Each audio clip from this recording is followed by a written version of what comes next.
नमस्कार, ये NB news देख रहे हैं आप। मैं हूं आपके साथ पल्लवी राजपूत और हमारे इस खास कार्यक्रम में आप सभी का स्वागत है। और बुलेटिन की हम शुरुआत करेंगे। अब अपने मुद्दे का हम रुख कर लेते हैं। पिछले कई दिनों से भारतीय जनता पार्टी में शामिल होने की खबरों को लेकर और अटकलों के बीच प्रगतिशील समाजवादी पार्टी के अध्यक्ष शिवपाल यादव ने एक ट्वीट किया है, जिसमें उन्होंने रामायण की चौपियों के साथ ही भगवान राम को परिवार, संस्कार और राष्ट्र निर्माण की सर्वोत्तम पाठशाला बताया। इस ट्वीट के बाद एक बार फिर से यह संकेत मिल रहे हैं कि शिवपाल यादव पर भगवा रंग चढ़ने लगा है। बता दें कि इससे 2 दिन पहले ही शिवपाल यादव ने शनिवार को प्रधानमंत्री नरेंद्र मोदी को ट्विटर पर फॉलो किया था। इसके अलावा उन्होंने उत्तर प्रदेश के मुख्यमंत्री योगी आदित्यनाथ और पूर्व उप मुख्यमंत्री डॉक्टर दिनेश शर्मा को भी फॉलो किया था। इससे पहले शिवपाल सिंह यादव पीएम और सीएमओ को ही फॉलो करते थे। शिवपाल कुल 12 लोगों को फॉलो करते हैं। इनमें राष्ट्रपति के अलावा सपा अध्यक्ष अखिलेश यादव, पीसीएफ चेयरमैन और प्रसपा के महासचिव आदित्य यादव, कांग्रेस नेता राहुल गांधी भी शामिल हैं। इससे पहले चर्चा थी कि शिवपाल यादव ने दिल्ली में गृह मंत्री अमित शाह से मुलाकात की थी। उसके बाद शिवपाल यादव बुधवार को मुख्यमंत्री योगी आदित्यनाथ से मिले थे। सूत्र बताते हैं कि इटावा से दिल्ली जाने के दौरान शिवपाल यादव ने पूर्व विधायक हरिओम यादव से भी मुलाकात की थी। पूर्व कैबिनेट मंत्री शिवपाल सिंह यादव ने मुख्यमंत्री योगी आदित्यनाथ से मुलाकात को शिष्टाचार भेंट बताया था और यह भी कहा था कि वो वक्त आने पर ही बोलेंगे। चर्चा है कि जुलाई में राज्यसभा और विधान परिषद की कई सीटें खाली हो रही हैं। ऐसे में शिवपाल अगर बीजेपी में जाते हैं तो उन्हें राज्यसभा में या विधान परिषद में भेजा जा सकता है। यह भी पता चला है कि लखनऊ में पदाधिकारियों के साथ हुई बैठक में सभी से अगले कुछ दिनों तक इंतजार करने और संगठित रहने को कहा गया है। दरअसल सपा अध्यक्ष अखिलेश यादव के रवैये से आहत विधायक शिवपाल यादव अपने समर्थकों के साथ लगातार बैठक कर रहे हैं। उन्होंने शनिवार को भी पार्टी कार्यालय में प्रसपा से जुड़े वरिष्ठ नेताओं के साथ मंत्रणा की थी। हालांकि बीजेपी के जाने के सवाल पर वो चुप रहे। उन्होंने कहा कि अगले कदम के बारे में वे जल्द ही घोषणा करेंगे। आपको बता दें कि अगर शिवपाल यादव बीजेपी में शामिल होते हैं तो यह अखिलेश और समाजवादी पार्टी के लिए बड़ा झटका होगा। साथ ही मिशन 2024 के तहत यादव वोट बैंक में सेंध लगाने में जुटी बीजेपी के लिए ये कदम काफी कारगर साबित हो सकता है। अभी उचित समय नहीं है। उचित समय जब होगा तब हम आपको बुला लेंगे, सब बता देंगे। बिल्कुल। क्या होने जा रहा है? इस तरह सारे समर्थक आपकी तरफ देख रहे हैं, इंतजार कर रहे हैं कि शिवपाल यादव क्या फैसला लेंगे। जी, सारे समर्थक इस वक्त आपकी ओर नजरें लगाए हुए हैं। क्या संदेश देना चाहेंगे उनको हमारे जरिए? मुझे कुछ नहीं कहना है, चाहे परेशान हो, जब हम प्रेस बुला लेंगे तब बोल देंगे। आज कल मुख्यमंत्री जी साथ हुई, उसमें शिष्टाचार भेंट है। नहीं बोलना है, फिर भी एक सवाल है। नहीं बोल अभी नहीं, हम बुला लेंगे जब वो समय ठीक होगा, हम बुला लेंगे। कहा जा रहा है कि आप राज्यसभा जा रहे हैं, इसमें सच्चाई है या नहीं? अभी हम कुछ बता ही नहीं सकते, बोल ही नहीं सकते। जब बोलेंगे तब आपको बुला लेंगे। इसका खंडन तो नहीं कर रहे, खंडन भी कर रहे हैं। कुछ नहीं बोलना है। दिल्ली में क्या अमित शाह से मुलाकात करवा सकते हो, करवा सकते हो, क्यों ऐसी बातें पूछ रहे हो? इसकी तो कोई भरपाई नहीं हो सकती। अभी तक तो बहुत छोटे छोटे लोग जो है इधर उधर हुए। नो कमेंट, कुछ नहीं बोलना लेते हैं। उत्तर प्रदेश के मसले पर हम चर्चा कर रहे हैं। प्रसपा अध्यक्ष शिवपाल यादव के भारतीय जनता पार्टी में शामिल होने की अटकलें इस समय काफी जोर पकड़ रही है। सियासी बाजारों में ये चर्चा का विषय बना हुआ है। इसी के साथ शिवपाल यादव ने आज भगवान श्री राम की चौपाइयां ट्वीट की है और इसके बाद से एक बार फिर इस मुद्दे ने जोर पकड़ लिया है कि जल्द ही शिवपाल यादव जो है भगवा रंग में रंग जाएंगे। हालांकि अभी इस मसले पर शिवपाल यादव ने कुछ भी कहने से साफ तौर पर इनकार कर दिया है, लेकिन अटकलें लगातार जोरों पर है। इसी मसले पर अब चर्चा की शुरुआत कर लेते हैं। 2 मेहमान इस समय हमारे साथ जुड़ गए हैं। मेहमानों से आपका पहले परिचय करवा देते हैं। अश्विनी शाही जी इस समय हमारे साथ जुड़े हुए हैं, भारतीय जनता पार्टी के प्रवक्ता हैं। पीयूष पंत जी हमारे साथ जुड़ गए हैं, वरिष्ठ पत्रकार के तौर पर, और थोड़ी ही देर में समाजवादी पार्टी के नेता भी हमारे साथ इस चर्चा में शामिल हो जाएंगे। तब तक अश्विनी जी, मैं शुरुआत आप ही के साथ करना चाहूंगी। सर, सियासी बाजारों में मुद्दा बड़ा गर्म है कि जल्दी ही शिवपाल यादव की भारतीय जनता पार्टी में एंट्री हो सकती है। जनता पार्टी में शिवपाल जी का आना कहां तक सत्य है, कहां नहीं है, लेकिन ये मैं नहीं कह सकता हूं। अभी ये सब जो है कपोल कल्पित कल्पनाएं हैं। लेकिन हाँ, ये जरूर कह सकता हूँ कि जिस तरीके से समाजवादी पार्टी के अंदर उनका तिरस्कार किया जा रहा है, जगह जगह पर उस संगठन के बहुत ही बड़े प्रणेता और बहुत ही महारथी को जिस तरीके से हाशिए पर समाजवादी पार्टी रख रही है, तो हर व्यक्ति जो राजनीतिक होता है वो राजनीतिक सूझबूझ अपनी दिखाते हुए कहीं न कहीं अपना दिखाता है। तो अब भारतीय जनता पार्टी में आना है और अपनी पार्टी चलाएंगे, ये मैं नहीं कह सकता हूं, मगर ये जरूर कह सकता हूं कि अगर उनके जैसे व्यक्ति आना चाहेंगे भारतीय जनता पार्टी में, तो भारतीय जनता पार्टी उनका स्वागत करेगी। चलिए, पीयूष पंत जी, इस बड़े राजनीतिक फेरबदल को किस तरीके से देख रहे हैं आप? हालांकि अभी दोनों ही पार्टियों की तरफ से औपचारिक रूप से कोई ऐलान नहीं किया गया है, लेकिन संभावनाएं पूरी लग रही हैं सर। देखिए, खबरें तो इसी तरह की चल रही हैं और जिस तरह से मुलाकात करी योगी आदित्यनाथ से पिछले बुधवार को शिवपाल यादव ने, वो तो निश्चित रूप से ये ऐसी संभावना दिखाई दे रही है, क्योंकि देखिए इसके पीछे भी कारण भी ये लग रहा है कि जिस तरह से जो है कि शिवपाल यादव के साथ बर्ताव किया गया है अखिलेश यादव द्वारा, तो कहीं न कहीं वो आहत हैं और उनको लग रहा है कि मतलब अगर समाजवादी पार्टी के साथ गठबंधन करके फायदा क्या होगा, क्योंकि उनको लगा था कि अभी चुनाव के समय की शायद जिस तरह की हवा बनी थी कि समाजवादी पार्टी इस बार जो है सत्ता में आ सकती है, तो इसलिए वो चूंकि उनका देखिए आधार तो है निश्चित रूप से समाजवादी कार्यकर्ताओं के बीच में, लेकिन जिस तरह से वो एक अपनी उन्होंने चुनावी दौरे करे थे उसके पहले, चुनाव के पहले, तो उनको बहुत ज्यादा अच्छा रिस्पांस उस तरह से मिला नहीं, तो उनको ये आशंका थी कि शायद उनको उस तरह से जो है सफलता नहीं मिलेगी चुनाव में। तो निश्चित रूप से मुलायम सिंह ने भी कहा तो शिवपाल यादव जो है वो अखिलेश के साथ आ गए, गठबंधन किया। लेकिन वही अखिलेश ने क्या किया कि अखिलेश ने जिस तरह से बर्ताव किया, एक भी सीट उनकी पार्टी को नहीं दी, सिर्फ उनको टिकट दिया गया जसवंत नगर से, तो वो आहत थे निश्चित रूप से।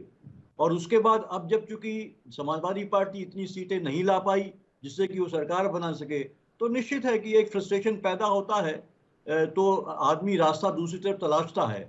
और उसमें जो है कि देखिए घी का काम किया अखिलेश यादव ने, जिस तरह से उनको बुलाया नहीं समाजवादी पार्टी के जो विधायक दल की बैठक थी उसमें, क्योंकि टेक्निकली रूप से वो समाजवादी पार्टी के टिकट पे ही जीत के आए हैं और उनको भले ही वो प्रसपा के अभी विलय नहीं हुआ है समाजवादी पार्टी में और उसके अध्यक्ष हैं, लेकिन सिंबल उसी पे लड़े थे वो, और सिंबल के नाते कम से कम उनको बुलाना चाहिए था, लेकिन अखिलेश यादव ने ऐसा नहीं किया। तो निश्चित रूप से आहत है, कोई भी आहत हो सकता है इसको लेके, और वो तो उनके चाचा हैं और उनका एक दबदबा रहा है समाजवादी पार्टी में। मुलायम सिंह के बाद वही एक थे जिनका प्रभाव था और काफी कार्यकर्ताओं के बीच में उनकी पैठ भी है, तो निश्चित रूप से आहत है। आहत होने के बाद आदमी दूसरे रास्ते तलाशता है और इस समय सबसे बेहतर ऑप्शन भारतीय जनता पार्टी ही दिखाई देती है, क्योंकि Bharatiya Janata party winning streak पे है। तो जो पार्टी जीतती रहती लगातार, हर कोई उसी में जो है जाना चाहता है अपने राजनीतिक भविष्य को जो है कि बेहतर बनाने के लिए। तो मुझे लगता है, हालांकि यहाँ पे देखिए आइडियोलॉजी का बहुत फर्क है, कहाँ समाजवादी पार्टी की की आइडियोलॉजी और कहाँ भारतीय जनता पार्टी की आइडियोलॉजी, उसमें बहुत फर्क है। लेकिन आज के टाइम में जो है, आज की राजनीति में, भारतीय राजनीति में जो है कि आइडियोलॉजी का कोई मतलब नहीं रह गया है। जिसको लगता है कि सत्ता में आने के लिए किसी भी तरह से कहीं भी जा सकता है तो वो पार्टी में चला जाता है। वही लगता है शिवपाल यादव की, क्योंकि देखिए इस समय क्योंकि अखिलेश यादव ने सांसद पद से इस्तीफा दे दिया है तो सीट खाली हो रही, 6 महीने में चुनाव होने हैं, तो संभावना ये उनको दिख रही शिवपाल यादव की मैं लोकसभा में जा सकता हूँ उपचुनाव लड़के, या फिर ये भी इस तरह के कयास लगाए जा रहे हैं कि उनको राज्यसभा भी भेजा जा सकता है भारतीय जनता पार्टी द्वारा। और दूसरी बड़ी चिंता शिवपाल को अपने से ज्यादा अपने बेटे आदित्य को स्थापित करने की है राजनीति में, और उन्होंने टिकट मांगा भी था अखिलेश यादव से 2022 का जो अभी चुनाव हुआ है विधानसभा का, लेकिन उनको टिकट नहीं दिया गया। तो निश्चित रूप से देखिए किसी भी के अंदर जो है कि जो भी राजनीतिक महत्वाकांक्षा रखता है या जिसका राजनीतिक करियर है, मतलब जो वो वही राजनीति ही कर रहा है, तो उसके लिए निश्चित रूप से एक बड़ी ही ये एक निराशाजनक स्थिति होती है। और ऐसे में वो जो कहीं ना कहीं रास्ते तलाशता है, मुझे लगता है उसी के तहत जो है बीजेपी में जाने की कोशिश दिख रही है। और बीजेपी तो सीधे खुले तौर पर भारतीय जनता पार्टी को इस कदम का बहुत बड़ा फायदा मिल सकता है। और एक छोटे से ब्रेक के लिए यहाँ रुक रहे हैं, जल्द हाजिर होंगे।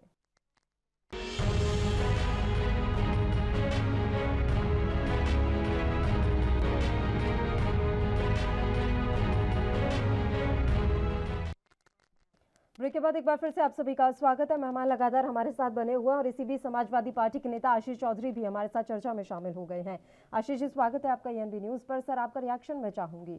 शिवपाल यादव के भारतीय जनता पार्टी में शामिल होने की चर्चाएं इस समय काफी जोरों पर हैं। इसे बात कर रहे हैं। आशीष जी से संपर्क नहीं हो पा रहा है, एक बार फिर से उनकी फोन लाइन पैच करवा लेते हैं। तब तक मैं अश्विनी जी आप ही का रुख करूंगी। सर, अब बात यह है कि आज बात कर रहे हैं शिवपाल यादव ट्वीट के जरिए संस्कारों के बारे में। संस्कार तो अखिलेश यादव के किस तरीके के देख रहे हैं सर आप? सबसे पहले उन्होंने अपने पिता को ही दरकिनार कर दिया, चाचा को कोई खास तवज्जो दी नहीं, उसके बाद वो अकेले जो आगे बढ़ने की कोशिश कर रहे हैं उसमें वो सफल हो पाएंगे? वन मैन आर्मी यहाँ चल जाएगी क्या उनकी? पल्लवी जी, देखिए, इस आज की राजनीतिक दौर में मैं अखिलेश यादव को एक कहा हुआ राजनीतिज्ञ मानना चाहूंगा और कहना चाहूंगा। पूरे चुनाव में देखिए उनके साथ उनके परिवार के लोग थे। माननीय नेताजी को अपनी सीट जब हारती हुई दिखी, इनको तो करहाल में ले जाकर खड़ा कर दिया और एक सीट शायद जौनपुर में कहीं ले जाकर खड़ा कर दिया। उसके अलावा संगठन में माहिर निपुण शिवपाल सिंह जी, रामगोपाल जी, धर्मेंद्र जी, अक्षय जी, किसी को भी उन्होंने कहीं पर तरजीह नहीं दी। और आपने संस्कारों की बात की तो संस्कार तो उनके 3-4 जगह दिख गए, एक जगह नहीं दिखे। एक जगह एक दुर्गा यादव की सभा थी, वहां पर एक बुजुर्ग उनके कार्यकर्ताओं ने उनको माला पहनाया और किस तरीके से माला तोड़कर फेंका उन्होंने। मंच पर किस तरीके से माननीय नेताजी के हाथ से माइक छीन लिया इन्होंने। चाचा को किस तरीके से हत्थे पर बैठाया और उनका सार्वजनिक रूप से कई बार अपमान देखा जा चुका है। तो ये संस्कार की कमी कही जाएगी, मैं ये कहूंगा नहीं, ये इनका बिगड़ेलपन है।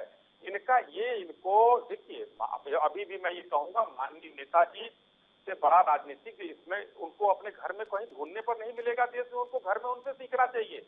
मगर वो सोने का चम्मच लेकर पैदा हुए राजनीतिज्ञ हैं, जिनको सब बना बनाया मिल गया। इस वजह से उनका ये जो मद मस्त होता है वो मद में मस्त है, इस वजह से वो दूसरे को अपमानित करते हैं।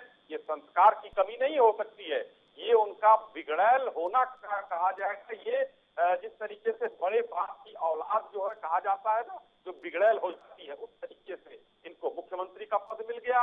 इस तरीके से इनको सजा हमारा क्या क्वालिफिकेशन उसके पहले जिनकी रही होगी, ये मैं नहीं कह सकता। कि शिक्षा की बात नहीं कर रहा हूं, मैं राजनीतिक की बात कर रहा हूं।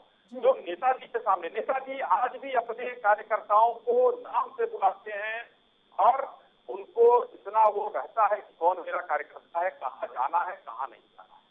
लेकिन इनके साथ वो नहीं है, ये मद और मोह की राजनीति करते हैं। कुर्सी का मोह नहीं छूटता है और मद में ये व्याप्त रहते हैं, इसलिए इनको ये अहंकारी हो चुके हैं। और उसका ये सिला जो अभी इनको वोटों में मिला है, भरपूर वोट मिलने के बाद आज ये 111 सीटों पर सिमट कर रह गए हैं। और आने वाले दिनों में उत्तर प्रदेश में आप गुजरात की परिणति होते हुए देखेंगी कि जो है गुजरात की तरह 25-26 सालों से जो सरकार चल रही है, वैसे उत्तर प्रदेश में आने वाले दिनों में कोई योगी आदित्यनाथ जी को हटाने वाला नहीं, भारतीय जनता पार्टी को हटाने वाला नहीं है। ये लोग खत्म हो चुके हैं, एक्टिंग हो चुका है इन लोगों का।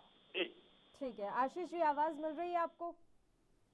हाँ जी, आ रही आवाज। बताइए आशीष जी, प्रतिक्रिया चाहिए आपकी। शिवपाल यादव के भारतीय जनता पार्टी में शामिल होने की अटकलें हैं और काफी जोर पकड़ रही हैं अभी अटकलें। देखिए, आपको मैं बताना चाहूँगी, ये लोकतंत्र है, कोई भी कहीं भी जा सकता है, ये स्वतंत्र है। और जिस तरीके इन्होंने बताया कि इस तरीके से घर पे ऐसा वो उनका अंदरूनी पारिवारिक मामला है। और शुभ बोले चलनी बोले कि उसमें जिसमें 72 छेद माननीय अटल जी को और माननीय कल्याण सिंह जी को जो अपमान सहना, इनमें बड़े बड़े अडवाणी जी, तमाम ऐसे बड़े नेता थे जिनको भारतीय जनता पार्टी ने इतना अपमानित किया कि पूछो मत। पूरा उत्तर प्रदेश क्या, पूरे भारत के देश की जो जनता उसने देखने काम किया। अडवाणी जी ने जो लड़ाई लड़ी थी, अटल बिहारी वाजपेयी जी ने जो लड़ाई लड़ी थी, माननीय कल्याण सिंह जी ने जो लड़ाई लड़ी थी, तो भारतीय जनता पार्टी के लोगों ने कितना सम्मान दिया, और हिंदुस्तान की जनता से कोई बचा नहीं है। और रही माननीय शिवपाल यादव, वो उनके पारिवारिक मामला है, क्या नहीं, हर घर में कुछ ना कुछ होता है। तो मैं नहीं कह सकता। और लोकतंत्र अगर उन्हें भारतीय जनता पार्टी के विचार ठीक लगते तो भारतीय जनता पार्टी में जा सकते हैं, समाजवादी पार्टी में उनके विचार ठीक तो समाजवादी पार्टी में रह सकते हैं। उनका एक अपना एक दल है, वो स्वतंत्र हैं, कहीं भी आ जा सकते। रही माननीय अखिलेश यादव जी की बात, 111 सीटों पर जो इन्होंने बताया है सही है, ठीक है। हम लोग हारे हैं, लोकतंत्र में हार जीत लगी रहती है, हम हारे, हम स्वीकार भी करते हैं। कहीं न कहीं मेरी अगर गलतियां रही, उन गलतियों को हम सुधारने का प्रयास करें, जनता के बीच में जाएंगे और विपक्ष में रहकर लोकतंत्र को बचाने का काम करेंगे। जो जनता की आवाज है उसको हम लोग विधानसभा तक पहुंचाने का काम करेंगे। अगर मुझे कहीं या भारतीय समाजवादी पार्टी को लगता है कि उत्तर प्रदेश में भारतीय जनता पार्टी जनता के साथ खिलवाड़ कर रही, मजाक कर रही या कहीं तरीके से किसी तरीके उपहास कर रही या जनता का नुकसान कर रही, हम लोग विपक्ष में रहकर जनता की आवाज बुलंद करेंगे और जनता के बीच में बैठेंगे। जनता के सम्मान की आप बात कर रहे हैं, लेकिन ये कह देना कि वो तो उनके परिवार का आपसी मामला है, इतिश्री नहीं कर सकते सर आप। शिवपाल यादव का अपमान हुआ और वो खुद मान रहे हैं इस बात को। योगी आदित्यनाथ से वो मुलाकात करते हैं, अमित शाह से मुलाकात की खबरें हैं। ये तमाम चीजें क्या दर्शा रही है? और ये तो जग जाहिर हो गया ना सर, परिवार की लड़ाई होती तो घर के अंदर ही रहती ना, बाहर कैसे आ गई ये लड़ाई? अब देखिए, चुनाव जब होता है या होने के बाद तमाम बड़े नेता होते, कोई इधर आता कोई उधर जाता, तमाम दल से गठबंधन होते और छूटते रहते हैं। ये कोई नई चीज नहीं है। आप ही के वोट बैंक में सेंध लग जाएगा सर, अगर आपको लग रहा है कि कोई नई चीज नहीं है और होता रहता है, ये तो बहुत आम सी बात है। नुकसान तो आप ही को झेलना पड़ेगा ना। नहीं, ऐसा कुछ नहीं है, नुकसान कहीं होने वाला नहीं है। समाजवादी पार्टी विचारधारा से लोग वोट का जो परसेंटेज है उत्तर प्रदेश में जो जनता ने सम्मान दिया और बढ़ाया, उस जनता के हम लोग आभारी हैं। उस जनता को मैं धन्यवाद भी देना चाहता हूँ जो माननीय अखिलेश यादव जी को वोट परसेंटेज बढ़ाने का काम किया, जिन लोगों ने साइकिल को तो वोट देकर भारी मतों से जिताने भी काम किया। 111 जो हम लोग 47 थे 111 पे पहुंचे हैं। और पूरे चुनाव में उत्तर प्रदेश की जनता ने भी देखा कि किस तरीके से भारतीय जनता पार्टी चुनाव लड़ी। उनका तन मन धन शासन प्रशासन पूरी तरीके से लगा कर केंद्र सरकार से लगा के कहीं न कहीं उनको अपने तरीके से उनको चुनाव लड़ना था, उस तरीके चुनाव लड़ा। उत्तर प्रदेश की जनता भी जान रही कि वोटर लिस्ट में कितने नाम गायब किए गए। हर विधानसभा में 10-10 से 15-15 हजार वोटर लिस्ट से नाम गायब हुए हैं। और कहीं हम लोगों में हमने कहा कि अगर कहीं हम लोगों में कमी रही हो या जनता के बीच में हम लोग नहीं समझ पाए तो उसको सुधारने का प्रयास करेंगे और फिर से हम लोग चुनाव लड़ेंगे और भारतीय जनता पार्टी के इस दिन हटाने का काम हम लोग करेंगे। और उत्तर प्रदेश में फिर से माननीय अखिलेश यादव जी के नेतृत्व में विकास के नाम पे उत्तर प्रदेश में फिर से सरकार आएगी। चलिए ठीक है। पीयूष पंत जी, मेरा एक सवाल है सर, ये बनी बनाई खिचड़ी जो नेता खा रहे हैं ये कितने सफल हो पा रहे हैं? देखिए, नहीं, भारतीय जनता पार्टी में जाते हैं तो रहते हैं वहां पे, लेकिन उसको होता क्या है, सफलता मिलती है क्योंकि भारतीय जनता पार्टी का अपना एक आधार है। और हमने देखा खासकर जो चाहे ओबीसी नेता देख लीजिए, लेकिन भारतीय जनता पार्टी में शामिल होने के बाद फिर वो खत्म हो जाते हैं नेता। दरअसल करती क्या, भारतीय जनता पार्टी जो है ऐसे नेताओं को वेलकम करती है ताकि उनका जो एक जनाधार है, उनका अपना जो एक वोट बैंक है, वो भारतीय जनता पार्टी को मिल जाए, उनके कब्जे में आ जाए। लेकिन उस व्यक्ति को फिर उतना फायदा नहीं होता है। ये हमने केशव प्रसाद मौर्य के केस में भी देखा, स्वामी प्रसाद मौर्य के केस में भी देखा और दूसरे नेताओं के भी देखा कि एक बार वोट बैंक मिल जाता है तो भारतीय जनता पार्टी का काम हो जाता है। उसके बाद उस वोट बैंक को लाने वाला जो नेता है उसका बहुत महत्व नहीं रहता है, उसको एक पद वो दे दिया जाता है। लेकिन उसको धीरे धीरे फिर जो है जिस दिन ये वोट बैंक जो है चस्पा हो जाता है भारतीय जनता पार्टी के साथ, फिक्स हो जाता है, उस नेता के को जो है कि धीरे धीरे जो है साइडलाइन कर दिया जाता है। ये हमने बहुत देखा है। भारतीय जनता पार्टी खुद अपने नेताओं का कर देती है। बड़े बड़े नेताओं का आप देखिए, रविशंकर प्रसाद को ले लीजिए, प्रकाश जावड़ेकर को ले लीजिए, उसके पहले जो है और बहुत से नेता हैं, मेनका गांधी को ले लीजिए, बहुत से हैं। तो और खासकर अभी स्वामी प्रसाद मौर्य ये लोग थे, इनको लेके आई पार्टी, लेकिन वो निकल के चले गए। तो उसके बाद उनका अपना कोई वजूद नहीं रहा क्योंकि वो भारतीय जनता पार्टी ने प्रभावित कर दिया उस वोट बैंक को पूरी तरीके से। तो नुकसान होता है, जो भी जाता है उसका अपना फिर कुछ रह नहीं पाता है, उसका पूरा का पूरा भारतीय जनता पार्टी को फायदा मिलता है। ये हम लगातार देखते आ रहे हैं। तो ये समझ के ही दूसरों को जाना चाहिए। लेकिन सवाल ये है कि आप यहाँ कुछ नहीं मिल रहा है तो आपको लगता है चलो जो सत्ताधारी पार्टी है उसके साथ जाएंगे तो कुछ तो मिलेगा हमें, विधायकी मिल जाएगी, सांसदी मिल जाएगी, उसके साथ जुड़े बहुत से लाभ हैं वो मिल जाएंगे, या कोई और पद मिल जाएगा। तो ये लालच जो हो गया है ना, उसके वजह से जो लोग हैं पार्टी को बदल बदल के जो जो विनेबल पार्टी उसके साथ जाते हैं, न कि अपनी ही पार्टी में संघर्ष करके आगे जो है फिर से उसको जिताने की कोशिश करते हैं। पीयूष जी, दो चीजें हैं यहाँ पर। एक तो आपने ये बात कही कि जो आ रहे हैं दूसरी पार्टी से भारतीय जनता पार्टी में उनको साइड कर दिया जा रहा है। दूसरी बात ये थी कि बीजेपी ने अपने ही कुछ नेताओं को दरकिनार किया। पहली बात तो ये सर कि बहुत कम केसेस में हमने ऐसा देखा होगा कि बीजेपी ने अगर किसी और पार्टी से अपने यहाँ शामिल किया है तो उसे बिल्कुल दरकिनार कर दिया। हिमंता बिस्वा शर्मा को तो मुख्यमंत्री बना दिया सर, इससे बड़ा और क्या उदाहरण आपको चाहिए। उसके अलावा ज्योतिरादित्य सिंधिया इस समय कहां पर है, जितिन प्रसाद इस समय कहां पर है, कर्नाटक के कुछ नेता इस समय कहां पर है, अलग अलग राज्यों के बहुत से नेता इस समय उच्च पदों पर बैठे हुए हैं। और आपने बात की रविशंकर प्रसाद, प्रकाश जावड़ेकर, ये तो बीजेपी की नीति है ना सर कि युवाओं पर हमें ज्यादा फोकस करना है। वो तो पूरा एक समीकरण बिठाकर चलते हैं। तो इन समीकरणों से दूसरी पार्टियों को सीखना चाहिए या फिर इसके विरोध में जाना चाहिए? नहीं, सीखना चाहिए, लेकिन देखिए बात ये हो रही है कि क्या व्यक्ति की कितना महत्व है भारतीय जनता पार्टी के लिए। तो भारतीय जनता पार्टी के लिए किसी भी व्यक्ति का महत्व उतना ही होता है जितना उससे उसको फायदा मिलता है। ये बात मैं कह रहा हूं, और चाहे उनके अपने नेता हो या दूसरी पार्टी से आए नेता हो। अब केशव प्रसाद मौर्य ने जिस तरह मेहनत करी थी 2017 में, उसके पहले, और उनका चेहरा एक तरह से ये था कि मुख्यमंत्री बनेंगे, लेकिन नहीं बनाया उनको। फिर जो है कि उप मुख्यमंत्री बनाया। मुख्यमंत्री बनाने के बाद भी उनकी स्थिति जो थी वो सब लोग जानते हैं। उनके पास जो है योगी आदित्यनाथ सभी कुछ निर्णय लेते थे और उनके पास कोई स्थिति नहीं थी। स्वामी प्रसाद मौर्य ने ये बात साफ साफ कही, जो बाहर निकले वहां से, तो उन्होंने खुद ये कहा कि वहां कोई सम्मान नहीं भारतीय जनता पार्टी में। तो वो वहां से अलग हुए, इसीलिए अलग होकर निकले। उनका अब ये भी देख लेंगे सर, अखिलेश यादव कितना सम्मान करते हैं, कौन सी उन्हें गद्दी पर ले जाकर बिठाएंगे, ये भी देखने वाली बात रहेगी। वो अपने चाचा और अपने पिता का सम्मान कर नहीं पा रहे ढंग से, और स्वामी प्रसाद मौर्य को लग रहा है कि अखिलेश यादव उन्हें गद्दी पर ले जाकर बिठा देंगे। चर्चा जारी रहेगी, एक छोटे से ब्रेक के लिए यहाँ रुक रहे हैं, जल्द हाजिर होंगे।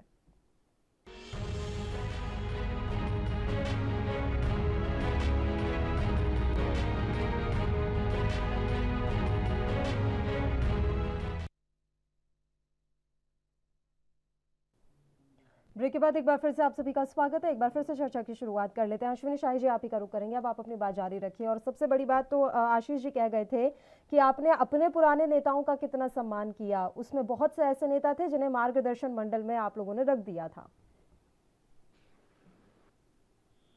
जवाब दूंगा। पंत जी ने भी अभी शिवपाल सिंह जी पर चर्चा हो रही, पंत जी ने भारतीय जनता पार्टी के लिए कहा, तो मैं बड़ी विनम्रता से पंत जी को ये कहना चाहूंगा कि देखिए 3-4 नेताओं का उदाहरण अभी पल्लवी जी ने भी दिया, लेकिन फिर से थोड़ा सा उसमें और उनकी बात को ही आगे बढ़ाते हुए हमारे माननीय मुख्यमंत्री आसाम की बात है। जब वो कांग्रेस में थे 1 साल तक राहुल गांधी जी से उन्होंने समय मांगा, सोनिया जी से नहीं दिया समय, और जब समय उन्होंने दिया तो कुत्ते को बिस्किट खिलाते रहे, इनसे बात करने का मौका नहीं था। ये अखबारों की बड़ी सुर्खियां बनी थी। जितिन प्रसाद जी जिनको हमने मंत्री बनाया उत्तर प्रदेश में, पिछली बार भी विधान परिषद सदस्य बनाया, इस बार भी कैबिनेट मंत्री का ही दर्जा उनको है, अच्छा विभाग दिया गया है। ये जब वहां से छोड़कर निकले थे तो मध्य प्रदेश के ट्विटर हैंडल, आधिकारिक ट्विटर हैंडल पे लिखा हुआ था वो तो कूड़ेदान में पड़े हुए थे। तो कितना सम्मान था उनका और आज कितना सम्मान है, ये दोनों में फर्क देखा जा सकता है। उत्तर प्रदेश में अब आते हैं, स्वामी प्रसाद मौर्य जी की बात आपने की। स्वामी प्रसाद मौर्य जी को जब वो बसपा छोड़कर आए तो यहाँ पर कैबिनेट मंत्री बनाया गया, और कैबिनेट मंत्री बनाने के बाद जब उनको 5 साल तक वो अपमानित होते रहे तो क्यों वो कुर्सी पर बैठे रहे? उनको छोड़कर चले जाना चाहिए था। जो आपने कहा कि वो कहते रहे मैं अपमानित महसूस कर रहा हूँ, सम्मान नहीं है। अंत में जब वो गए, जाना था उनको छोड़कर कि हम चुनाव जीत जाएंगे, भाजपा की सरकार नहीं आ रही है और मैं जहां से जाता हूं वो मैं न्योला हूं, मैं धूल धूसरित करता हूं सबको, ये कहते हुए चले गए और खुद जो है वो कहीं के नहीं रहे। फाजिल नगर की जनता ने उनको बता दिया। तो ये एक सम्मान वहां पर भी, और फिर अभी आगे भी देखा जाएगा कि क्या सम्मान उनको वहां मिलता है, ये देखने वाली बात है। क्योंकि करहल से अभी तक था कि चुनाव लड़ा दिया जाएगा और उनको बना दिया जाएगा, देखिए क्या करते हैं, वो देखने वाली बात है। अब आता हूं मैं भारतीय जनता पार्टी के नेताओं पर, पंत जी ने जो कहा उस पर आता हूं। जो माननीय केशव मौर्य जी की बात है, आपने कहा केशव मौर्य जी का सम्मान नहीं किया गया, केशव मौर्य जी के नाम पर हम चुनाव नहीं लड़े थे। 2017 का चुनाव हम माननीय मोदी जी के नाम पर लड़े थे, किसी को हमने देश नहीं घोषित किया था। हाँ, केशव मौर्य जी हमारे बड़े नेता थे और उनको उप मुख्यमंत्री बनाकर सम्मानित किया गया था। सिर्फ मुख्यमंत्री बनाया जाना ही सम्मान का द्योतक है, तो पंत जी इससे मैं असहमत हूँ। सिर्फ मुख्यमंत्री हमारे 18-19 राज्यों में हमारी सरकार है, सबको अगर और 1800 से ज्यादा बड़े नेता हैं तो सबको मुख्यमंत्री तो नहीं बनाया जा सकता है, लेकिन पार्टी कैसे समायोजित करती है। रविशंकर प्रसाद जी का इतने दिनों तक माननीय श्रद्धेय अटल जी के समय से मंत्री रहे, वो आज तक रहे, उनको रखा गया। तो इन लोगों का आपके द्वारा जो कहा गया कि उनका हम ले आते हैं, उनका वोट बैंक लेते हैं, उनको निकाल देते हैं, ऐसा कुछ नहीं है।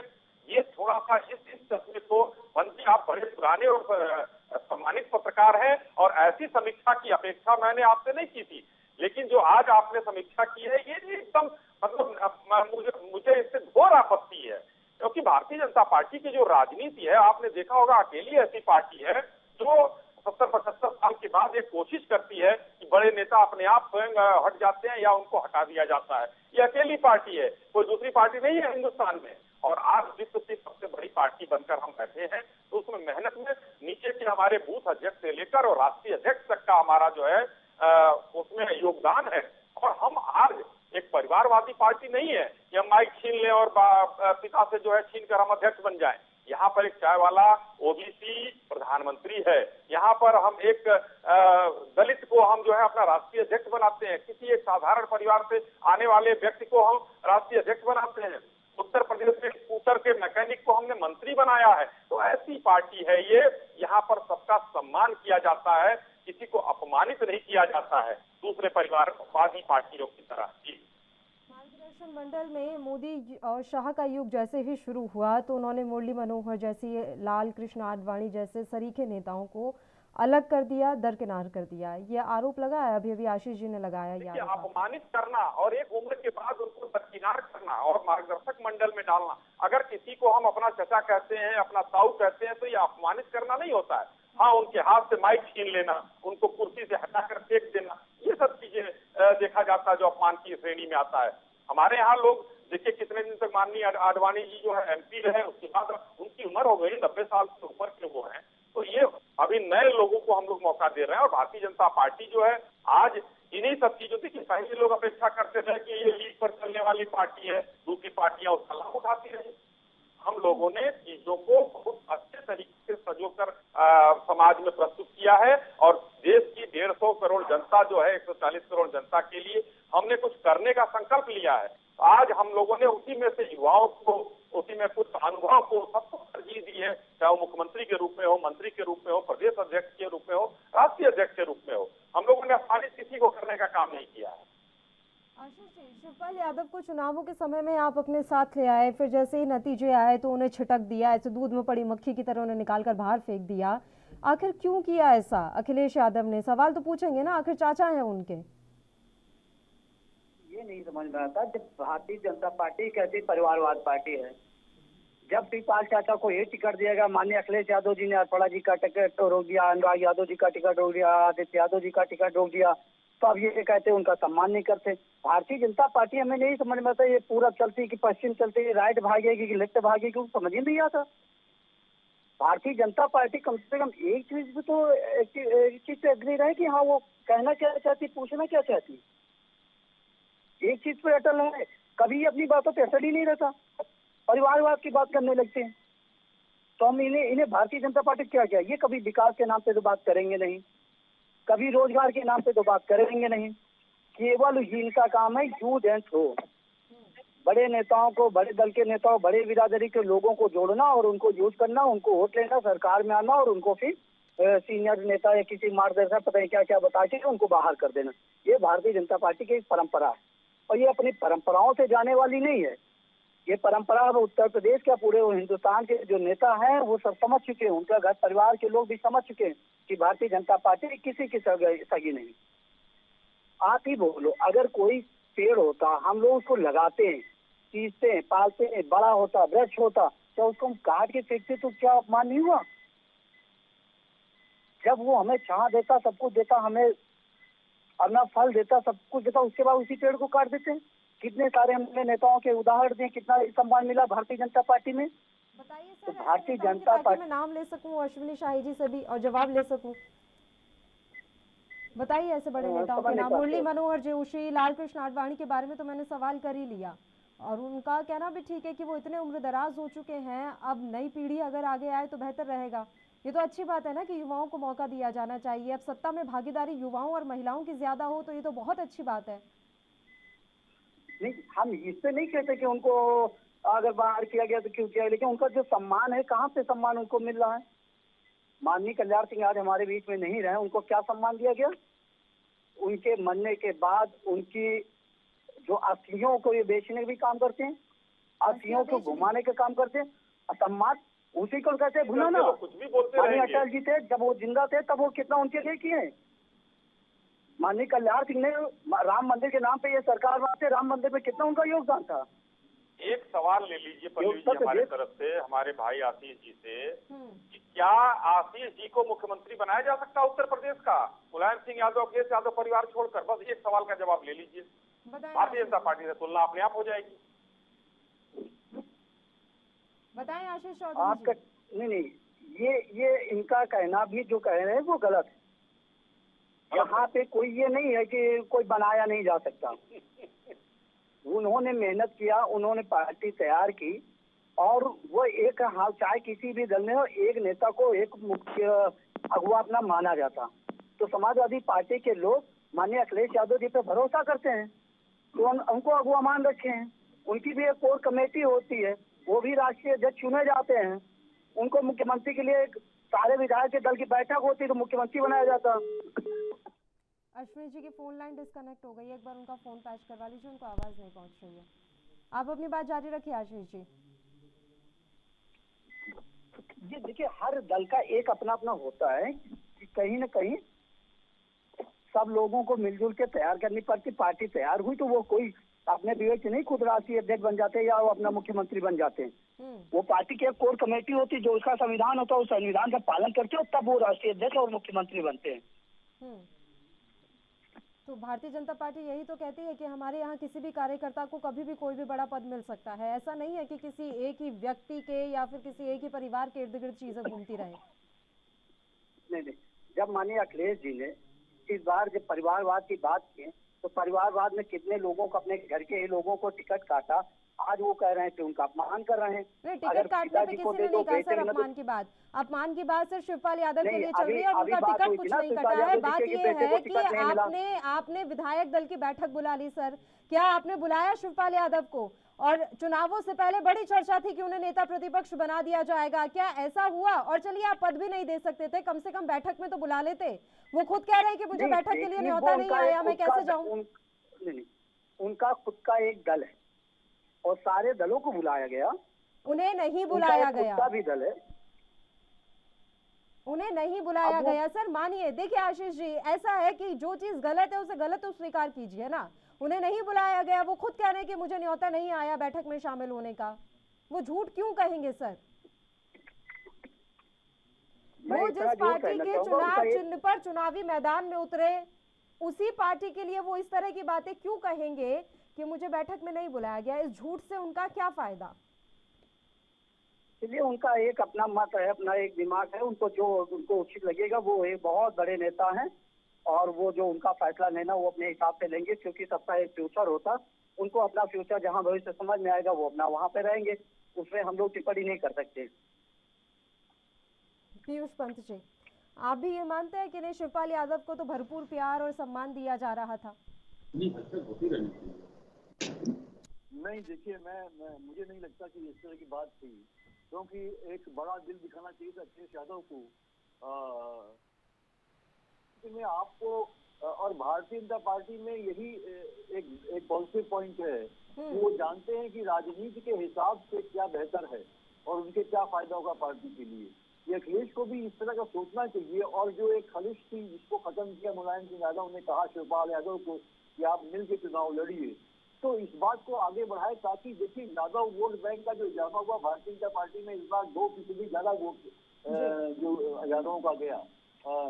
तो आगे भविष्य में ऐसा ना हो कि भारतीय जनता पार्टी से ये नजर टिकाए हुए है कि हर पार्टी के वोट बैंक को अपने में शामिल करने के लिए, तो वो नुकसान ना हो, इसको समझने की जरूरत थी। ये नहीं कि समाजवादी पार्टी को अगर 83% यादवों का वोट मिल गया तो आप एकदम आश्वस्त हो गए कि साहब हम तो हमेशा मिलेगा, ऐसा नहीं है।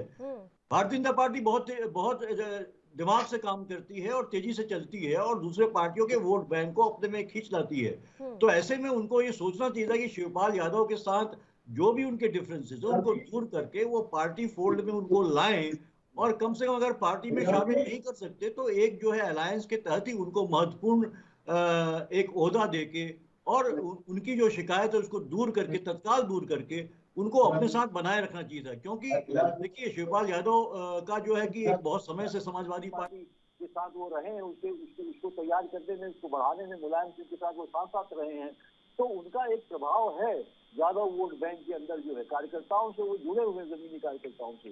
इसका फायदा आगे चल के लोकसभा चुनाव में भारतीय जनता पार्टी को, इसको क्या नाम, समाजवादी पार्टी को मिल सकता था। अखिलेश यादव को समझना चाहिए था, लेकिन उन्होंने जो है कहीं मुझे लगता है अपने अहम के तहत उनको लगता है कि समाजवादी पार्टी को मैं अपने तरीके से आगे बढ़ाऊंगा। लेकिन राजनीति में, खासकर चुनावी राजनीति में, आपको जो है कि कुछ कुछ कॉम्प्रोमाइज करने होते हैं और वो करना पार्टी को आगे बढ़ाने के लिए बेहतर होता है। एक चीज आखिर और उन्होंने ये बात बताइए, क्या समाजवादी पार्टी के लिए MY के फॉर्मूले पर चलना मजबूरी हो गई है? इस फॉर्मूले से आगे सोच नहीं पा रही है समाजवादी पार्टी? पार्टी की हमेशा रोजगार पे बात करती है और मुद्दों पे बात करती है। ये सवाल मेरा पीयूष जी से था। आशीष जी, मैं आ रही हूँ आपके पास। मेरा सवाल पीयूष जी से था। ये समीकरण मैं उनसे समझना चाह रही हूँ कि MY के फॉर्मूले से आगे बढ़ नहीं पा रही है समाजवादी पार्टी, इसके पीछे का आप क्या बड़ा कारण मानते हैं पीयूष जी?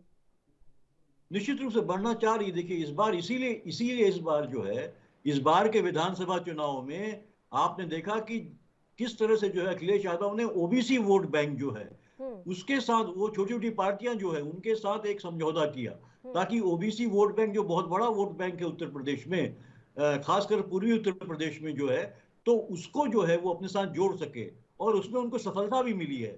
जो इतनी सीटें उनकी आई हैं तो निश्चित रूप से जो OBC वोट बैंक में काफी कुछ जो है उनके पक्ष में इस बार गया है। आप देखिए यहाँ तक कि जाटो भी उनके साथ आए, 3% से बढ़ के 9% हुआ। आपके क्या नाम अदर OBC में जो है वो 15% से 23% हो गया। केवट, कश्यप, मल्ला, निषादवाद जो है वो 7% 2017 में थे, वो इस बार 26% हो गए। आप देखिए कोरी, मौर्य, कुशवाहा, सैनी, ये जहां 8% थे 2017 में सपा के साथ, वो इस बार 22% हुए। तो निश्चित रूप से वो बढ़ा रहे हैं, अपना जनाधार बढ़ाने की कोशिश कर रहे हैं। इसीलिए उन्होंने OBC वोट बैंक में भी सेंध लगाने की कोशिश करी और उनसे अलायंस के छोटी छोटी पार्टी से। तो अब MY, उनको पता है MY के आधार पे वो बहुत दिन राजनीति नहीं कर सकते हैं, वो सत्ता पे नहीं आ सकते हैं, उसको फैलाना पड़ेगा उनको ब्राह्मणों को भी अपनी तरफ आकर्षित करना पड़ेगा भविष्य में जो है। तो वो कर रहे हैं, उसी की सफलता मिली है। आज 47 से जो है 111 सीट जो उन्हें मिली है, निश्चित रूप से उसमें जो है OBC वोट बैंक की एक बहुत बड़ी भूमिका है उसमें। तो वो ये कोशिश हो रही है, लेकिन उसमें क्योंकि ऑलरेडी जो उनका वोट बैंक है यादवों का, खासकर मुसलमानों का, यादवों का, जो शिवपाल सिंह यादव के पास है काफी कुछ जो है कार्यकर्ता जो है, वो छटक के जो है बीजेपी में जा सकते हैं आगे चल के, और गए भी थोड़े बहुत जो है। वो इसको रोकने के लिए जरूरी था कि शिवपाल यादव को हर तरह से मनाते, वो उनको अपने साथ रखते, वो चाहे कुछ समझौता करके उनको कोई पद भी देना पड़े। जैसा कि ये ऐसी बात कही जा रही है कि शिवपाल यादव ने पार्टी में एक पद मांगने की थी पहले, विपक्षी जो दल के नेता की बात कही गई थी, लेकिन चूंकि अखिलेश ने डिसाइड किया कि वो ही जो है कि यहाँ उत्तर प्रदेश में ही राजनीति करेंगे, इसलिए वो मना कर दिया। लेकिन कम से कम दूसरा कोई बड़ा पद उनको दिया जा सकता था ताकि वो पार्टी में बने रहे, अलायंस उनका बना रहे। अगर विलय नहीं करते हैं तो अलायंस बना रहे। 2024 के मद्देनजर अभी भी डैमेज कंट्रोल कर सकते हैं अखिलेश यादव अगर चाहें तो। अब तो यही देखना है कि वो करेंगे या नहीं। एक छोटे से ब्रेक के लिए यहाँ रुक रहे हैं, जल्द हाजिर होंगे।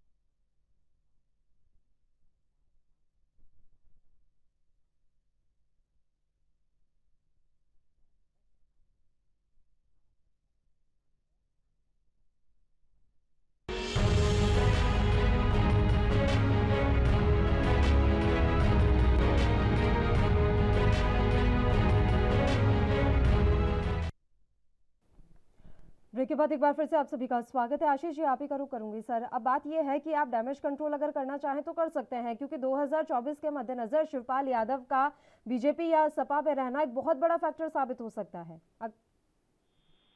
आशीष जी। देखिए, नहीं, मैं माननीय अखिलेश यादव जी बड़े नेता हैं और कहीं न कहीं अपनी पार्टी के वो एक लीडर है और समाजवादी पार्टी को आगे बढ़ाने के लिए पूरी तरीके से प्रयासरत हैं और आगे बढ़ाने के प्रयास भी करेंगे। जैसा आपने देखा कि अभी जब चुनाव था तो उन्होंने प्रयास किया और 111 सीटों पे पहुंचे। लोकतंत्र में हार जीत लगी रहती और 2024 में निश्चित ही समाजवादी पार्टी की सीटें बढ़ेंगी और वोट का परसेंटेज भी बढ़ेगा। और बड़े जब चुनाव होता तो कहीं कोई नेता इधर आता, कोई नेता उधर जाता, थोड़ा बहुत इधर सब पार्टियों में लगा ही रहता। अभी भारतीय जनता पार्टी के लोग भी टूटेंगे, कोई कांग्रेस को टूटेगा, कोई बीएसपी का टूटेगा। ये कोई नई चीज नहीं है, ये तो जब कभी भी चुनाव आते जाते तो लगा रहता है। हो सकता है घर का परिवार का मामला भी ठीक मामला सुधर जाए, इससे हम लोग टिप्पणी नहीं कर सकते हो। ठीक है। अश्विनी शाही जी, आज आशीष जी एक चीज बोलने के लिए पहले ही सोच के आए थे कि इस पर हम टिप्पणी नहीं कर सकते। आज हर बात पे वो एंड में ये जरूर कह दे रहे कि इस पर हम टिप्पणी नहीं कर सकते। देखिए, उनका क्या कहना है, टिप्पणी करने की बात नहीं है, लेकिन फिलहाल मैं आपको दो तीन चीजों का जवाब मैं जरूर दे दूं। एक एमओआई का जो आपने फैक्टर कहा, भारतीय जनता पार्टी का एमओआई फैक्टर समाजवादी के एमओआई फैक्टर पर भारी पड़ गया, मोदी योगी फैक्टर। समाजवादी पार्टी मोह और मद की राजनीति करती है। मोहम्मद की राजनीति उनका आज से नहीं है, शुरू से है, वो करते ही रहेंगे, वो छोड़ नहीं सकते। क्योंकि अब आने वाले दिनों में मैं ये देख रहा हूँ, जो 2024 की जो आप राजनीति की बात कर रहे हैं, 2024 में चीजें क्लियर हो चुकी हैं। समाजवादी पार्टी को मैं ये तो नहीं कह सकता हूं, लेकिन 5 सीट भी मिल जाए तो बहुत है। इस समय ये स्थितियां बन चुकी हैं।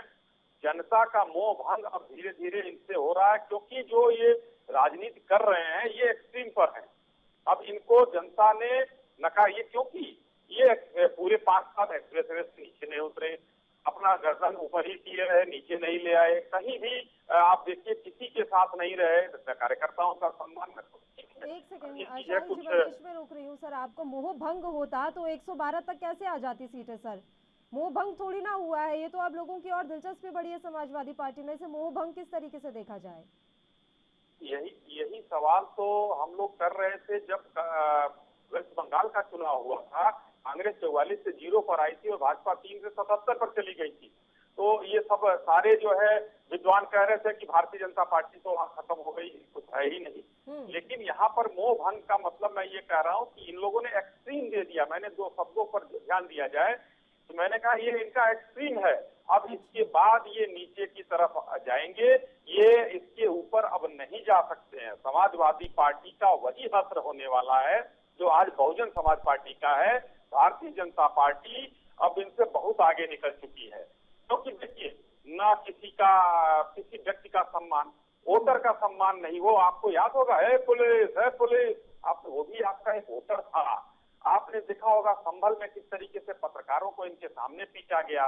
कहाँ है ये? किस तरीके से उत्तर प्रदेश की राजनीति में भारतीय जनता पार्टी का कर्मयोगी मुख्यमंत्री, जो आज 24 करोड़ जनता के हृदय में निवास कर रहे हैं, आज जो है 24 करोड़ जनता के दुख में काम आए हैं। हम लोगों ने पूरा जो है ये देखा कि कोरोना काल से, कोरोना में पीड़ित होने के बाद माननीय कर्मयोगी आदित्यनाथ जी सबके घर घर में जाकर राशन, दवाई और डॉक्टर पूछ रहे थे। उस समय ये लखनऊ में या लंदन में कहीं पर ये थे। आजमगढ़ की जनता इनको खोज रही थी।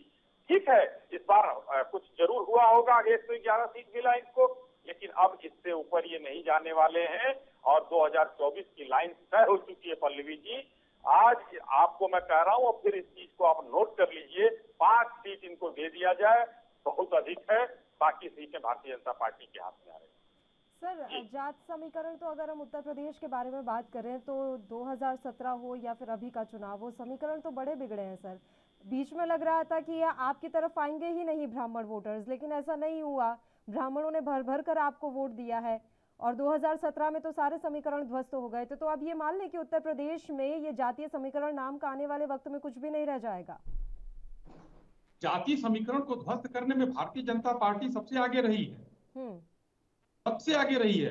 क्योंकि हमने जातियों को तोड़ने का काम 2014 के बाद से करना शुरू कर दिया था।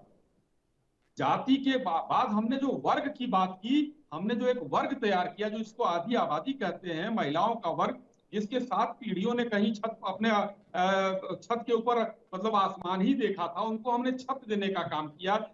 उनको जो है उज्ज्वला के तहत जो है योजना देने के, गैस सिलेंडर देने का काम किया, उनके खातों में पैसे देने का काम किया। तो ये सभी एक वर्ग तैयार हुआ जो जातियों के ऊपर हटकर है, उसमें सभी जातियां समाहित हैं।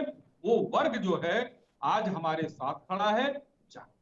जाति के ऊपर हम राजनीति नहीं कर रहे हैं, इस समाज के अंदर जो वर्ग है वो हमारे साथ खड़ा है। उस वर्ग को आप कुछ भी नाम दे सकती हैं पल्लवी जी, ये कहने की बात नहीं है। आशीष जी, एक बहुत बड़ी बात कह गए यहाँ पर अश्विनी जी। उन्होंने कहा है कि लोकसभा चुनाव में 5 सीटों से ज्यादा नहीं निकाल पाएगी समाजवादी पार्टी। जनता पार्टी के लोग भविष्यवाणी करने में पीछे नहीं रहते हैं, उन्हीं के ये भी लोग हैं। तो उसी चीज उन्होंने जिक्र किया, कोरोना काल में आप लोगों ने देखा कि ऑक्सीजन के अभाव से कितने लोगों की डेथ हुई, कितनी माँ जो बच्चे आप बिना बच्चे की माँ रह गई, बहुत सारे के माँ खोई है, बहुत सारे पिताजी खोए, किसी की बहन खोई है, किसी का भाई खोया, किसी का पूरा परिवार उजड़ गया। वो को कितने लोग दिल्ली से लेके बड़े बड़े पैदल से 7-7 उनके पास साधन नहीं थे कि उनको संसाधन की सरकार से कि उनके साधन मुहैया करा के उनको घर तक पहुंचा दिया जाए। तब लोग क्या कोई बच्चा अपने गोद में ले आ रहा, कोई इतना झोला, अरे लोगों ने रास्ते में अपने झोले झटके फेंक दिया। पानी पीने की व्यवस्था तक तो इन्होंने की, नाश्ते पानी खाने की तो छोड़ो, पानी के पीने की व्यवस्था नहीं की। कोरोना काल का जो मंजर भी आज भी याद आता, लोगों के आंख में आंसू आ जाते हैं। ये कोरोना काल की बात करते हैं, पूरी व्यवस्थाएं ध्वस्त हो रही, ऑक्सीजन की व्यवस्था की है, कितनी लाशों में जो लकड़ियां जलाने की लकड़ियों की व्यवस्था नहीं पाए। गाँव में जब लोग गंगा जी पे जाते थे, लाशें ऐसे मिट्टी लेके जाते, दफना के चले आते। राष्ट्रीय अध्यक्ष ये बात करते हैं, कितने दिन गए थे, कितने घंटे गए थे वहाँ? 36 घंटे का पूरा चुनाव जीते थे और कोरोना तक 36 घंटे का उनका रिकॉर्ड है। 24 घंटे वो रुके थे, जब वो चुनाव जीतने के बाद वहाँ जीत का जश्न मना रहे थे, और फिर कोई कार्यकर्ता उनका जो है उनका देहांत हुआ था तो 4 घंटे वहाँ जाकर रुके थे। ऐसे कुछ करके 36 घंटे का पूरा आंकड़ा पड़ा हुआ है। अभी जब हमने बोला आपको कि जब उत्तर प्रदेश में दिल्ली से लेके, महाराष्ट्र से लेके, कर्नाटक से लेके, राजस्थान से लेके जब पैदल आ रहे थे, तब ये कहाँ थी भारतीय जनता पार्टी? तब हम थे खड़े, भारतीय जनता पार्टी खड़ी थी, कोटा से बच्चों को निकालना हुआ या जगह जगह पर कमी और दवाइयों की कमी वाली बात मैं स्वीकार कर भी लूं, लेकिन बसों से लाने का काम किया योगी आदित्यनाथ ने उस समय। कोटा से चाहे बच्चों को लाना हो या दिल्ली के बॉर्डर से लेकर आना हो, ये काम तो योगी आदित्यनाथ ने किया। अरे आपको भी जानकारी है, ये मैं मान रही हूँ सर, दवाइयों की भी कमी थी जी। क्या आप लोगों के ही रिपोर्ट हम लोगों से, आप लोगों के टेलीविजन पे हम लोग देखा करते थे, कितने लोग पैदल चले, भूखे चले आ रहे हैं। आप ही के लोगों में अध्ययन से पूरे उत्तर प्रदेश की जनता देखे कोरोना काल में क्या था। मैं बोल तो रही हूँ सर, राजस्थान से बच्चों को लाना हो या बॉर्डर से जो लोग लेकर आए गए, योगी आदित्यनाथ ने ही उन लोगों को लाने की व्यवस्था की बात की है, राशन देने की बात की है। ये तो कटोरा चाहते हैं कि उत्तर प्रदेश की जनता क्या हिंदुस्तान की कटोरा लेकर बैठे, बस कोई रोजगार न मांग पाए, बस उसी में रह जाए, कोई शिक्षित न हो पाए कि अपना रोजगार, शिक्षा पे इन्होंने क्या काम किया उस पर बात नहीं करेंगे, रोजगार क्या दिया उस पर ये बात नहीं करेंगे, केवल कटोरा दे दिए। डीजल के रेट कहाँ जा रहे हैं, पेट्रोल के दाम कहाँ जा रहे हैं, गैस के दाम कहाँ जा रहे हैं, मोटरसाइकिल के जो बिक रही है उनके रेट कहाँ जा रहे हैं, साइकिल के रेट कहाँ जा रहे हैं। उत्तर प्रदेश ने पूरे हिंदुस्तान में, मैं ईश्वर से जुड़े एक बार अनुरोध करूंगा। महंगाई के मसले पर चर्चा नहीं की सर, अगली बार जब महंगाई के मसले पर चर्चा बुलाई जाएगी तो आपको जरूर हम निमंत्रण भेजेंगे, आप चर्चा में शामिल होइएगा। अभी फिलहाल आप ये जरूर बताइएगा कि शिवपाल यादव कहाँ जा रहे हैं। पीयूष पंत जी का आखिरी कमेंट ले लेते हैं। पीयूष जी, आवाज मिल रही है आपको? जी आवाज आ रही है। बताइए पीयूष पंत जी, अब आने वाले समय में उत्तर प्रदेश की राजनीति किस करवट बैठेगी, क्या समझ रहे हैं आप? देखिए तो वही है कि देखिए भारतीय जनता पार्टी अभी जो है वहाँ पे काबिज है और भारतीय जनता पार्टी पूरी जोर शोर से लोकसभा चुनाव के लिए लगी हुई है। तो निश्चित रूप से देखिए पड़ना तो भारतीय जनता पार्टी के पक्ष में ही रहेगा और इस तरह की पार्टियां जो है, जो विपक्षी दल है, वो कोशिश करेंगे निश्चित रूप से चुनौती देने के लिए, लेकिन जब तक बहुत ज्यादा मेहनत नहीं करेंगे विपक्षी दल और इस तरह से अगर शिवपाल यादव को समाजवादी पार्टी नाराज कर देगी, उनको मजबूर कर देगी कि वो जो है भारतीय जनता पार्टी में चले जाएं, तो निश्चित रूप से विपक्षी दलों की जो है कि एक चुनौती जो है बहुत कमजोर पड़ जाएगी और भारतीय जनता पार्टी के लिए पूरा एक खुला मैदान मिल जाएगा उनको अपनी जीत हासिल करने के लिए। तो मुझे देखिए बहुत ज्यादा उम्मीद दिख नहीं रही है कि कोई विपक्षी दल जो है भारतीय जनता पार्टी को हरा के जो है कि लोकसभा चुनाव में आ पाएंगे। अगर ऐसा होता है तो उसके लिए मेहनत बहुत करनी पड़ेगी और एक कहीं न कहीं उनके बीच में एक जो है कि यूनिटी बनानी पड़ेगी। और जो 2024 के लिए विपक्षी दलों को अभी से मेहनत शुरू करनी होगी, तब जाकर कुछ हो पाएगा, अन्यथा अभी तो उम्मीद कम ही नजर आ रही है। फिलहाल आप तीनों ही मेहमानों का धन्यवाद कहूंगी चर्चा करने के लिए आप हमारे साथ जुड़े। तो आपको बता दें कि शिवपाल यादव भारतीय जनता पार्टी में शामिल हो सकते हैं। इस तरह की अटकलें सियासी बाजार में काफी जोर पकड़ रही हैं। अब देखने वाली बात रहेगी कि समय रहते क्या समाजवादी पार्टी के प्रमुख यानी कि अखिलेश यादव डैमेज कंट्रोल करने में कामयाब हो पाते हैं या फिर शिवपाल यादव को भारतीय जनता पार्टी हाईजैक कर लेती है। इसी के साथ मुद्दा में फिलहाल के लिए इतना ही। मुझे दीजिए इजाजत। देश और प्रदेश की तमाम ताजा खबरों के लिए आप देखते रहिए ANB न्यूज। नमस्कार।